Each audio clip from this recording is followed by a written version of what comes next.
Broadway's My Beat, from Times Square to Columbus Circle. The gaudiest, the most violent, the lonesomest mile in the world.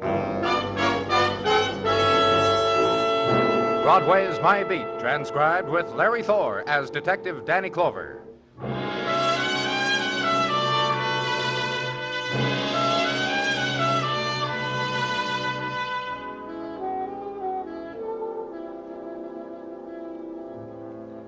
It's the time that was saved up for, nighttime on Broadway. The time when the great explosion flings itself out over the city, and the lights plume in colors against the dark walls, and the crowd gathers to give it voice and brush their shoulders, the hawkers, the gawkers, the hurry-up boys and slow-down girls, the laughers and weepers, and footsteps and whispers. And inside, the thickness of glass, cocktails on the bar, piano, and the secret sounds from a corner table. This is it. Broadway in the blaze of the moon. Nighttime.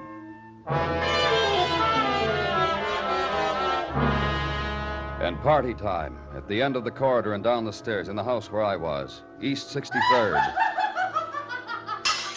And above it, in the bedroom, the pull motor and Detective Muggavan. With her head in the sink, isn't that right, Miss Brady? Yes, sir. Yes, sir. That's right. Yes, sir. You okay? I'm not drunk anymore, if that's what you mean. Good. Let's start all over again from the beginning. I came upstairs here from the party. I was going to take a shower, crocked up to here. And there was Cora with her head in the bathtub, and I screamed. I never got sober so fast in my life. Listen, how's Cora? She's not breathing, Miss Brady. She was so drunk. Drunk enough to beat herself over the back of the head and let the water in the tub and put her face under the water. Who do you think you are? Just little old me, Miss Brady. Mrs. Lee has a bruise on the back of her head. I asked you a question. I want you to answer. What am I supposed to do? Say pardon me because I happened to stumble in? Okay. What am I supposed to do, huh? Just keep on with what you were... That's all I remember. I screamed. I dragged her away from the tub. I ran downstairs, and nobody paid attention to me. And someone did, and that's it. That's a story I got before you got here, Danich. How's she now? How's my wife? I was just saying she's still not breathing. And where have you been, Mr. Lee? What about me? You can go. Tell everybody break up the party or what? Hey, real kind of you to help. Just don't do a thing. Stick around. You're a stinker. That's the word I use in mixed company. Detective Muggavan asked you where you've been, Mr. Lee. I heard him. You sneak in another vodka? 2 of them. Wait a minute. Nice going, Doc. But what about my wife? She's on the other side of the room. You think you can make it over? You're gonna be all right, Cora. You're gonna be all right, dear. Cora? Let's get out of here. Cora. Sure. I want to show you something anyhow. Down the hall.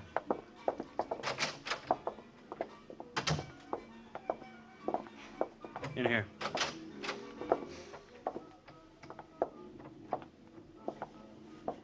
Mr. Fraser?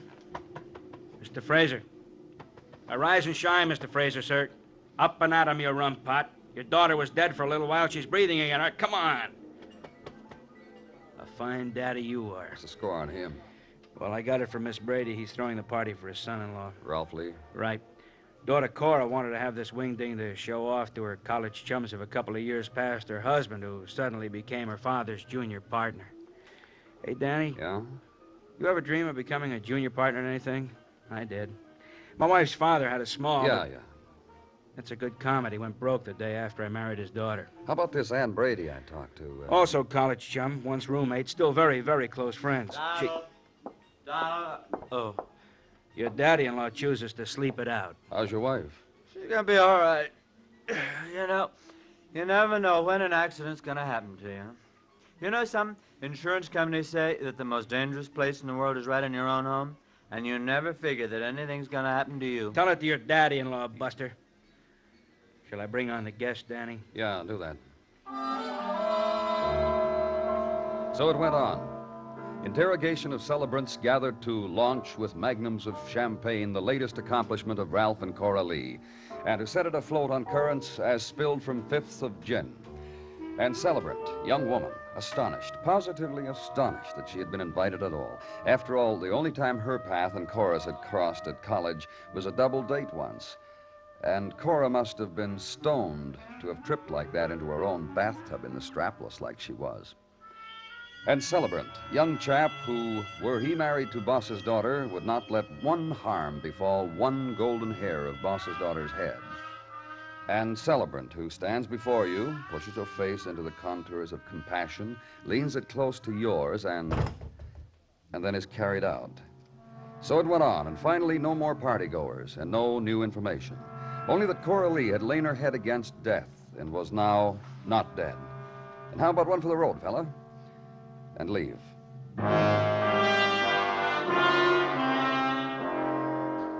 And try then the sleep of October night and make the edge of it just in time for waking and for headquarters. Welcome, Danny. Welcome. Morning, Gino. Your chair, Danny. Thank you. Gino, Such a mishmash in the outer office, Danny. The noises, the running to and fro. A fella can't concentrate. So, I took the liberty. It's all right, Gino. Also, being so near my lunch hour, I thought I'd swipe a few minutes of peace and quiet in your office. Which explains why the contents of my lunchbox is spread on your desk. You got anything for me, Gino? Or... Under here somewhere is a report from Dr. Sinsky. Came in a couple hours ago. It's here somewhere. What did it say, Gino? Words, Danny, medical words to the effect, in the opinion of Dr. Sinsky, Mrs. Cora Lee was tapped on the head and said member was held underwater by person or persons unknown. And... here it is, Danny. Under here all the time. Anything else, Gino? Early this morning, a phone call from Mrs. Lee's personal physician to the effect Mrs. Lee is in state of shock and cannot be talked to for, as I was saying, Danny, for several hours, perhaps longer. Your desk, Danny, clean of my lunch. Thanks, Gino. Muggavan... All at your lunch, Gino? What are you expecting, a bridge club? Let him whose wife permits her husband to eat at a coffee Break pot. it up, huh? You got something, Muggavan? Yeah, I got a preliminary report on it. It's your lunch hour, isn't it, Gino? It is that, Detective Muggavan? Why don't you go enjoy it, huh? Somewhere else. As I was about to do. Well, bye, Danny. See you after a while. Preliminary report on what, Muggavan? Cora Lee. While you were out this morning, I did some legwork. Caught up with a few of her guests in the hangover stage. I got some sober answers. Consensus seems to be their hostess, Cora Lee, a wild baby. Real wild. A woman you can't count on 1 minute to the next. Today a friend, tomorrow an enemy. While Cora was at college, wow. Did you, Yeah, made an appointment with the dean. He said any time after 1 o'clock, that's why... I'll get it done. Detective Muggavan speaking. Uh-huh. Well, yeah. I'll do that, Doctor. I'll give him the message. Thank you very much. How about that, Danny? I wouldn't know. How about that? That was Cora Lee's personal physician, Dr. Chalmers. He says Cora's recovery's been phenomenal. He says already her college chums are pouring in to celebrate the fact. He says, do you want to talk to her? You should get over right away. I'll see you, Muggavan.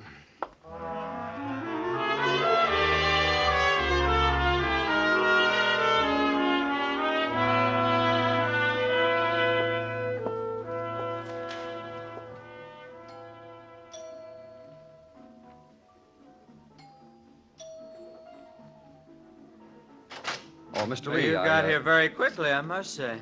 Your wife's physician phoned. Oh, He told he us didn't phone. I did. It was me. I was the one. Just a few minutes ago. I just barely hung up the receiver. What are you when talking I heard- about?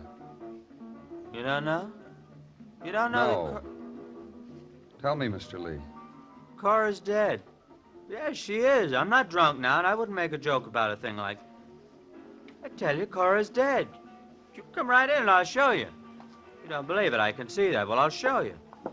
I haven't told our friends yet. They're having such a gay time. I didn't want to... You see?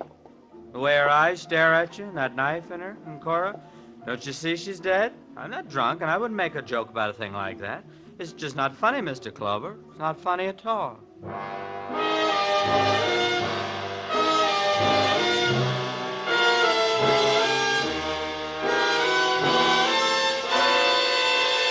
You are listening to Broadway's My Beat, written by Morton Fine and David Friedkin, and starring Larry Thor as Detective Danny Clover. Would you like to go behind the footlights of the theater? Would you like to say hello to some of the fabulous names up in the bright lights? Then you will enjoy Stage Struck. It's CBS Radio's great and glamorous new program that takes you front row center and backstage behind the scenes to meet Broadway and Hollywood stars. Yes, you'll meet the stars, the producers, the men and women at the theater who are little known, but key figures in the success of curtain calls all over America. You'll hear the singing stars of Broadway musicals. You'll hear dramatic stars reenact the scenes from the plays that audiences are cheering. You'll meet the fabulous composers of hits, the dramatists of Pulitzer Prize fame, the scenic artists, the stagehands, all the talent that makes up the fabric of the theater. Just a few of the theater greats who have been heard on Stage Struck are Rodgers and Hammerstein, Yul Brynner, Alfred Drake, Ezio Pinza, Cab Calloway. And you'll meet a host of others when you get Stage Struck Friday nights on CBS Radio.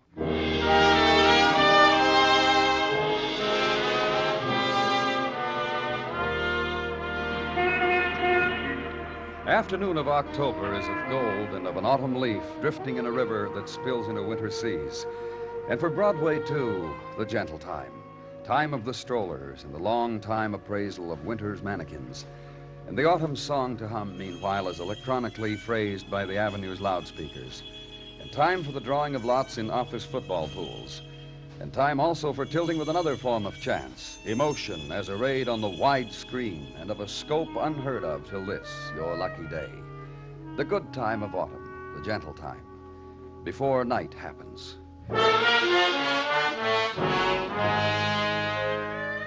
where I was, time reckoned in number of cocktails consumed and in swift flow of laughter. I'd better shut this door.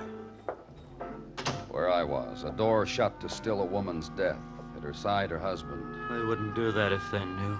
They love Cora. At her side, her father. Why don't you go out there and tell them, Ralph? It's a husband's place. Look, A husband's place, Ralph, to apprise his guests a thing has happened to his wife, their hostess. Cora can't do it for you anymore. And I won't. You're her father, and you... And I what, son-in-law mine? She's dead. Cora has a knife in her heart. Your daughter, and you don't bat an eye. I was very, very drunk last night. I believe I still am. In that condition, at my age, it becomes quite difficult to concentrate. You'll forgive this emotional lapse over my daughter, your wife. I'm sorry. Son-in-law mine. You see, Mr. Clover? See what? How simple it is. How simple for a man of my means to buy understanding from his family. As I bought this house for my daughter. You listen to me. Yes, Ralph? I won't have... You won't what, Ralph? Nothing. Nothing. Now, you needn't have trembled. I would not have said to Mr. Clover that because Cora wanted you, I did things for you.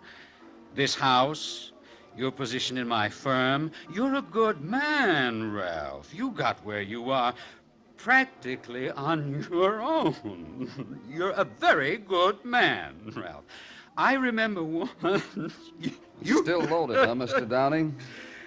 As I have said, I believe so. Happily. The fact that your daughter... The fact of my daughter is this, Mr. Clover. I love Cora too much. Whatever she wanted from this high. I loved her, and happily I am still drunk, and Cora dead is only a woman who is dead. For now, drink does that. Fetch me a drink, Ralph. Now, fetch. Stay here, Mr. Lee. Fetch, stay. Fetch, stay. That.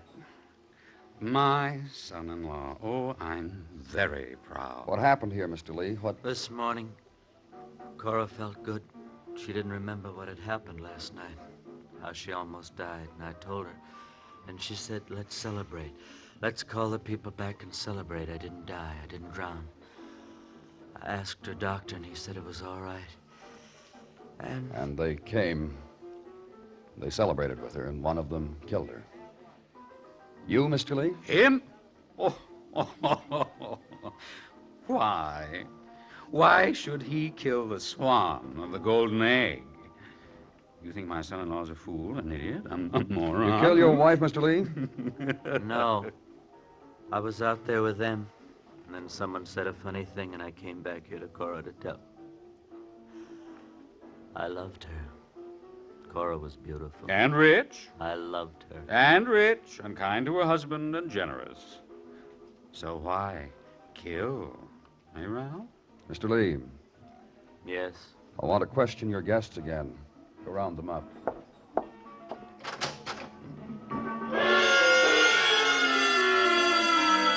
And last night, celebrants trek again into the library for questioning again, carrying the same drinks with them again, but with a slight difference. The drinks have a touch of tomato or orange dashed into them, because it's a little afternoon, and that's a good time for vitamins. They file in again and take their stance. The young women, the young chaps, who include again, and is carried out again. And there was Mrs. Knox, who wore a feather in her hair and a dab of various things all strung together by a net.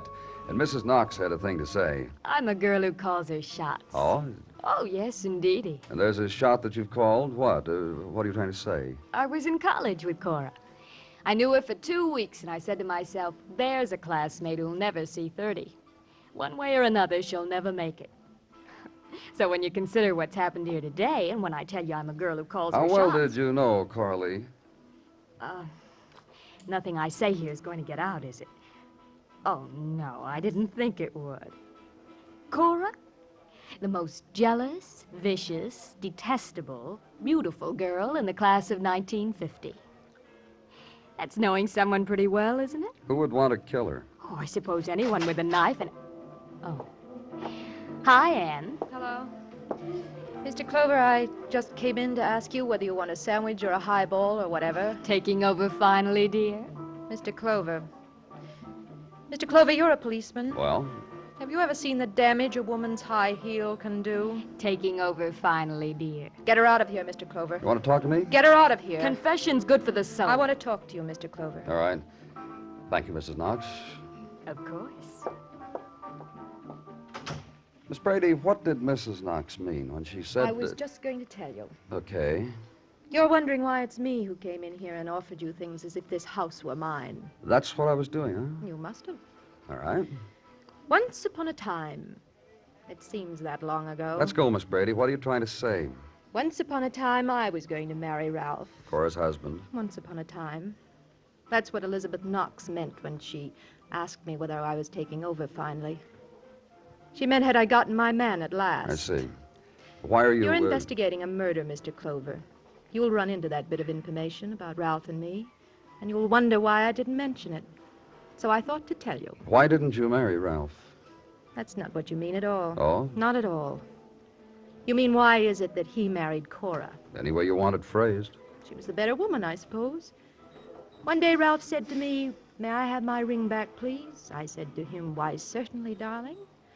But why should you want it back now with our wedding just a fortnight away?" We used words like fortnight during our romance, Mr. Clover. Go on.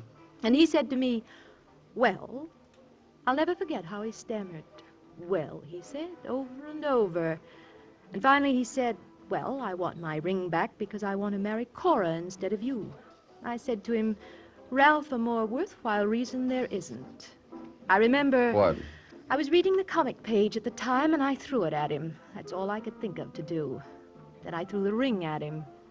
Listen, I've got a motive for killing Cora, haven't I? Yes. Not the kind of woman I am. And that kind is... I've got to be in the middle of things, a doer. Busy, busy, busy. You talk to Ralph. He's a clod, not for me. Once he was. But I grew up, or he didn't, or something. He's a clod. I don't have a motive in the world for killing his wife, Mr. Clover.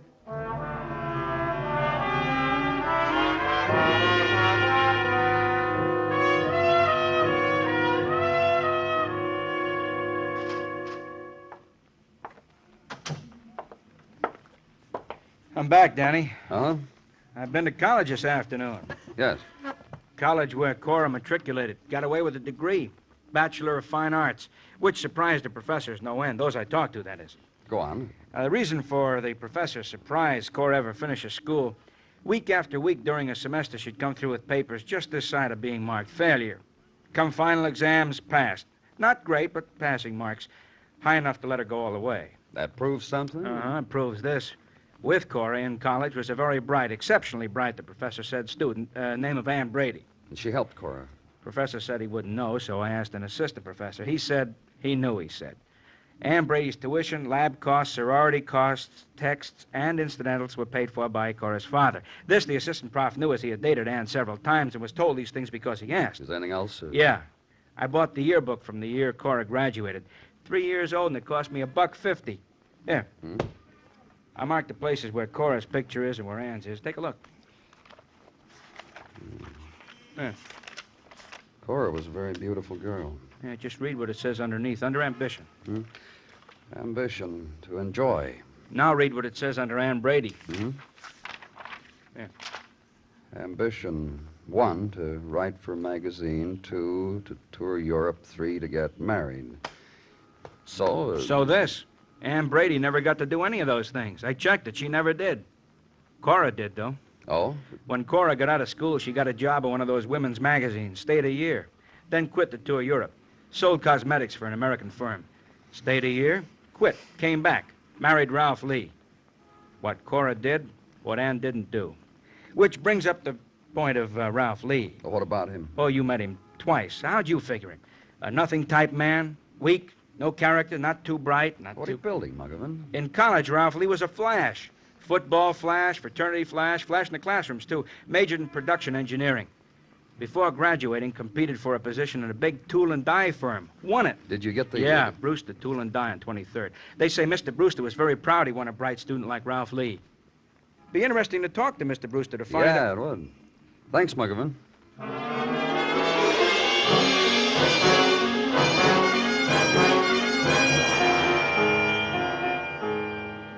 Then he would look over the material requisitions handed to him by the sheet metal shop foreman and the machine shop foreman. What I'm trying to get out, Mr. Clover... If you don't mind... Look, maybe your line of work is not complicated. Mine happens to be. Sorry. Ralph Lee's job was responsible. That's what I'm trying to say. He started pushing steel tools around on a truck from station to station to get the layout of the plant. And even a simple thing like that, he did well. Then as an expediter, so he could get used to the operations. Then he did that well, too. I am trying to tell you he was a boy on his way, eager, interested. College boy who starts learning the business from the bottom. Respect for the machine operators, because here's the people he's been reading about in his textbooks. And they're just not drawings or diagrams, but people who do an exacting job well. Really good boy, fine worker. Why did he quit? His eagerness ran out, I guess. He got tired. What do you mean? I had my eye on Ralph Lee, and he knew it. Teach him the whole shop. Let him come into the business. I had that in mind. I hinted it to him. Made him no definite promises, you understand, but I hinted plain enough. I guess he wasn't getting ahead quick enough. He quit. Came in, said he was getting married, and he quit. That's Ralph Lee, as far as I'm concerned, Mr. Clover. A good boy who couldn't wait.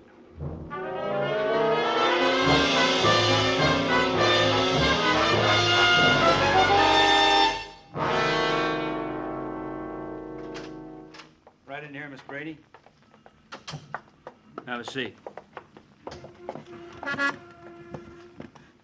Now the secret's over, huh? So tell me the secret. It's no secret, Miss Brady. Just questions. That's been our whole relationship, hasn't it? But this time, no party. No sandwiches, no booze. Here we just sit and ask questions and you answer. Don't make it sound so ominous. Oh. What do you do, Miss Brady? You really want to know? Yeah, what do you do for a living? I'm a buyer in a ladies' shop. I buy what I think ladies will buy, and I'm very good at it. Okay. Now, I want you to take a look at this. Why, the Westward Ho, our yearbook from college. How nice. You're on page 21. Alongside your picture, which is set in an oval, tells that you were a sorority girl. Oh, I was. That was me. And here it says you had 3 ambitions: to write for a magazine, to go to Europe, and to get married. Didn't make it, huh? I don't like you. I know. Not at all. Miss Brady. I'm not particularly keen about you either. Oh, we'll sulk later, Miss Brady. Right now, I hate to rub it in, but a friend of yours made it, didn't she? Cora Lee wrote for a magazine, went to Europe, got married. She really did. Got married's the really important one, isn't it? There are books out revealing... To the man you were engaged to. Right. Oh, very right. Yeah, we talked about that earlier, didn't we? What do you want from me? Really loused up your life, didn't she? Who? Oh, come on. It couldn't be a coincidence, could it? All the things you wanted, Cora Lee got. She was rich. Okay, let's get down to it. To what? Let's talk about Ralph Lee. Why? You didn't call him a slob, did you? You may. I often think of the term. Once... What? Once upon a time, that's the way you'd put it, isn't it? What? Quite a boy. Eager. Boy on his way up. That's when you loved him. We're going to marry him. So? How did Cora take him away from you? Listen, I told you that. A better woman. I wouldn't say so. You'd be a good type for an eager boy. You're smart, Why, thank you, kind sir. but you saw what happened to Ralph. That's a good thought, Mr. Clover. Slob. Slob. She bought Ralph. Why get to the top by steps and... Sure, why indeed. When a Cora Lee comes along and will guarantee you a partnership with her father, why indeed. And he took it. And he became a... A slob. Yeah. Let's not quibble. Listen, Uh-huh. she resented me. I pushed her through college and it annoyed her. Her father paid my way so she could get through college on my brains, and it twitted her. When you both graduated, she set out to destroy you. Yes. I was up for a job on that magazine. She heard of it. Used her name and influence to get it. Then the Europe thing, the same. And Ralph. Took him away, too. Married him. Made a hulk out of him. Last night, Yeah? upstairs from the party. Yeah, we know. You slugged her and tried to drown her. I thought I heard someone coming, so I screamed for help. This morning I went back and put a knife in her. One thing, though. What? Whatever happens to me, she's not going to be around. She's not going to louse it. Listen, I didn't think I'd get away with this. But I made sure she wouldn't louse it, didn't I? I sure did.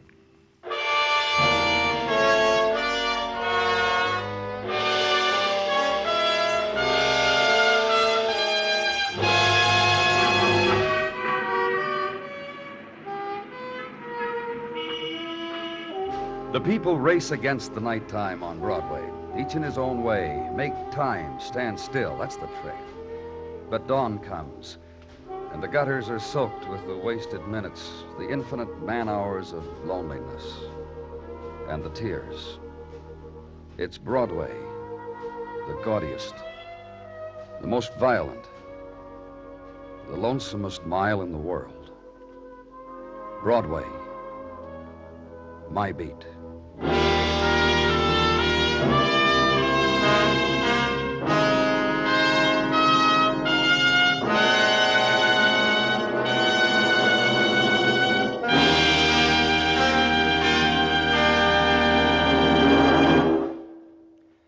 Broadway's My Beat stars Larry Thor as Detective Danny Clover, with Charles Calvert as Tartaglia and Jack Crucian as Muggavan.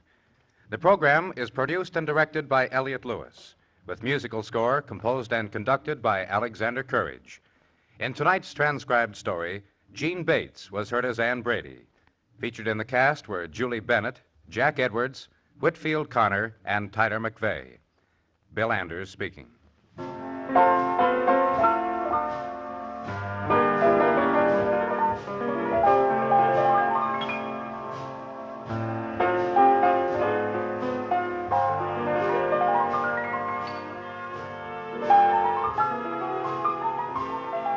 Friday night again, mystery fans are invited to match wits with Mr. Keen, Tracer of Lost Persons.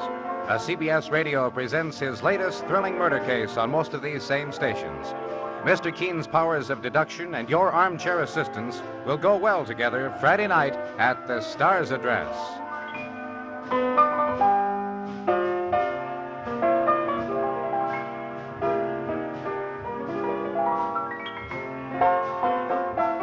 You hear America's favorite shows on the CBS Radio Network.